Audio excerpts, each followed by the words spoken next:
This is a 1958 Carina Gibson Explorer. I think it is. Ah, damn it. Okay. Yeah, no, this is not a real 1958 Gibson Explorer. If it were, you think I'd be addressing you peons and not busy elsewhere? Perhaps purchasing my next gallon of baby blood for the monthly youth transfusion. Nope, this was made in Korea. Unsung, Korea. Supposedly one of the better factories. It was built in 1998, but you know what? It's a better guitar for, using it as a guitar. Playing shows, bashing around in practice, this is pretty much all you need. Now, the modern Epiphones aren't Gibsons, but can they get the job done as well as, or better than, their more expensive relatives? Yeah. And by job, I mean go on the road without a guitar bodyguard or a beer shield. And I mean record all night, stay in tune. Yeah, an Epiphone can do that. Not all of them, but a lot of them. And I'm here to prove that and how it compares to a Gibson. And I'll explain what a Gibson is later. Are they professional guitars? They can definitely be professional guitars. A lot of professional musicians I know use them, and they use them a lot of the time in the studio. And some people use them live. What's his name? Trent Reznor, Nine Inch Nails. He uses them live. I think partially because they're semi-disposable to a guy with his income. Electric Wizard, they record with Epiphones. I think the SG, what's the number? The G400. And the guy from Immortal, he uses a black Epiphone Explorer, much like this one, except black, painted black. I think they're still Carina. So how does this Epiphone compare to a Gibson? And I'll explain what this Epiphone is. It does have some modifications, and that is a caveat. You are probably going to have to modify your Epiphone if you want it to be close to a Gibson, or at least what you expect a Gibson to be. And then, what Gibson will I compare it to? And some people might argue, but I'm going to compare it to what most people would consider the Gibson. This is the ultimate Gibson. Some might say it's a gold top Les Paul, but this is a 1974 Les Paul Custom Black Beauty fretless wood. This is the year Randy Rhoads used. It's the Norlin era. It doesn't matter if you know who Randy Rhoads is. Maybe David Bowie. So Randy Rhoads went with his brother to see David Bowie in Santa Monica. You might have that album. It was recorded live. And he saw Mick Ronson playing, I think in 1971, Les Paul Custom, and Randy Rhoads wanted it. For good reason. From metal, pop, punk, blues, jazz, arena rock, folk rock, and nearly every other genre of music, every musician, once they get to a certain point, gets a Black Beauty. This is the tuxedo of guitars. When you make it, you wear a tux.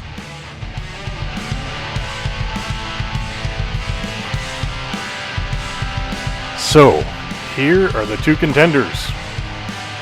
There they are. The 1996 Carina Epiphone Explorer with some modifications, including meat stickers on the back and a permanently attached metal thing, and then the Les Paul has a sticker on the back too. Oh, you can see the reflection. Oh, so nice. Quickly, I'm going to go over the modifications that this guitar has, and it's just these two things. A Gibson 59 Tribute pickup, and in the bridge I replaced the saddles with graphite saddles, and this is more me. I tend to break strings live if I go too nuts on metal saddles. Okay, so the signal chain is strings vibrating, going into Nazgul, Seymour Duncan, into an orange Micro Terror, out of the Micro Terror, into a Sapphire, Focusrite. Not sure which version of that is. Into a Dog's Butt. Into a DAW.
Final conclusions. For about 1/10 the cost of a vintage Gibson, you can buy and modify an Epiphone to sound and look and function on par with just about anything. And with the Epiphone, you can have an inferior pickup or two. They supposedly have vastly improved these since this was made. You can have a fret marker slightly off center like this one has, or you may have to spend more time setting up for intonation, and I obviously did not do that for this video.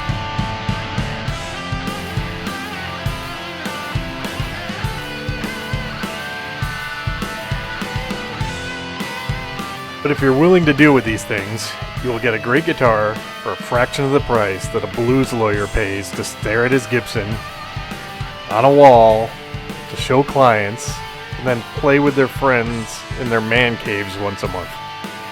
With this Epiphone, you can beat on it, tour with it, and stare at it with no wallet guilt.